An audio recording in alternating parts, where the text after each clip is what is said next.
आजको मेरो खानामा चाहिँ यो फ्रासबिन आलुको फ्राई सब्जी,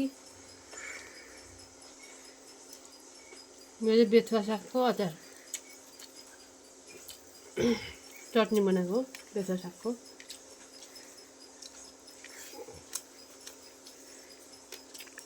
मजा भएछ यो।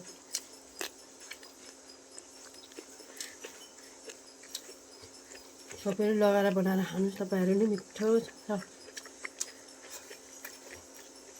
यो चाहिँ मिक्स अचार सब्जी छ।